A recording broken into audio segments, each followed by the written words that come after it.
কিছুদিন আগে আমি সকালবেলা হাঁটতে গিয়ে 3টি সিনেমাটোগ্রাফি করি, কিন্তু বাসায় এসে যখন সেই ভিডিও ফুটেজগুলো চেক করি তখন ভিডিওগুলি খুবই নাড়াচাড়া করতেছিল।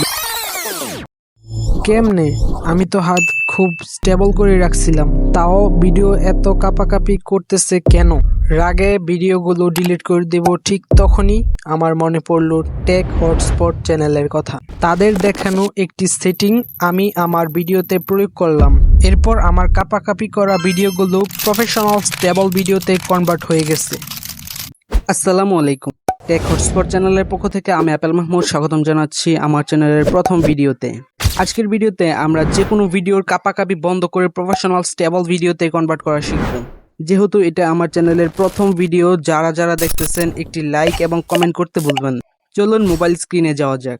একটি কাঁপাকাঁপি করা ভিডিওকে প্রফেশনালি স্টেবল করার জন্য প্লে স্টোরে বিভিন্ন ধরনের থার্ড পার্টি অ্যাপ্লিকেশন রয়েছে, তবে সেগুলো শুধু নামেই স্টেবিলাইজেশন অ্যাপ, কাজেই কিছু না। যার জন্য মোবাইল ফোনের কোম্পানিগুলো প্রতিটি ফোনেই ভিডিও স্টেবল করার জন্য একটি অ্যাপ দিয়ে রেখেছে যার নাম ফটো। হ্যাঁ, এটা ওই ফটোস অ্যাপই যেটা আপনি কখনো ইউজ করেন না। আজকে আমরা ফটোস অ্যাপের ব্যবহার করে কাঁপাকাঁপি করা ভিডিওকে প্রফেশনাল স্টেবল ভিডিওতে কনভার্ট করে দেখাইবো। শুরুতেই আমাদেরকে ছোট্ট একটি কাজ করতে হবে। প্লে স্টোর ওপেন করে সার্চ করতে হবে ফটোস, এরপর এটিকে আপডেট করে নিতে হবে। আমার ফটোস অ্যাপটি আপডেট করা আছে, আপনাদের এই জায়গায় আপডেট অপশন থাকলে অবশ্যই আপডেট করে নেবেন। আপডেট হয়ে গেলে ফটোস অ্যাপটিকে ওপেন করে সেই ভিডিও খুঁজে বের করবেন যেটাকে আপনি প্রফেশনাল স্টেবল ভিডিওতে কনভার্ট করতে চান। আমার এই জায়গায় দেখতে পাচ্ছেন 3টি ভিডিও রয়েছে। এখন আমরা এই ভিডিওতে ট্যাপ করব এবং আপনারা দেখতে পাচ্ছেন খুব কাঁপাকাঁপি করতেছে। প্রফেশনাল স্টেবল ভিডিওতে কনভার্ট করার জন্য আমরা ভিডিওর নিচে একটি এডিট অপশন দেখতে পাচ্ছি, এখানে ক্লিক করে দেব। এখানে এডিট করার জন্য বিভিন্ন অপশন রয়েছে, তবে ভিডিও স্টেবল করার জন্য সাউন্ড অপশনের পাশে বক্সের মতো দেখতে একটি অপশন রয়েছে। কাঁপাকাঁপি করা ভিডিওকে প্রফেশনাল স্টেবল ভিডিওতে কনভার্ট করার জন্য এই অপশনে একটি ক্লিক করব এবং প্রসেস হওয়া পর্যন্ত অপেক্ষা করব।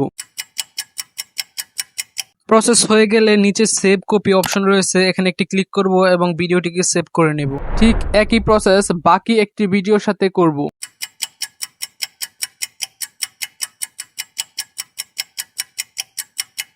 ব্যাস, আমাদের কাজ শেষ। এখন রেজাল্ট দেখার পালা। রেজাল্ট দেখার জন্য আমরা কাঁপাকাঁপি করা 3টি ভিডিও রাখলাম এবং নিচে এডিট করা প্রফেশনাল 3টি স্টেবল ভিডিও রাখলাম। রেজাল্ট তো দেখতেই পাচ্ছেন। এই ছিল আজকের ভিডিও। কাজের কাজ কিছু শিখলে কমেন্টে বলতে পারেন। চ্যানেলটি সাবস্ক্রাইব করে রাখুন, অনেক কিছু শিখতে পারবেন।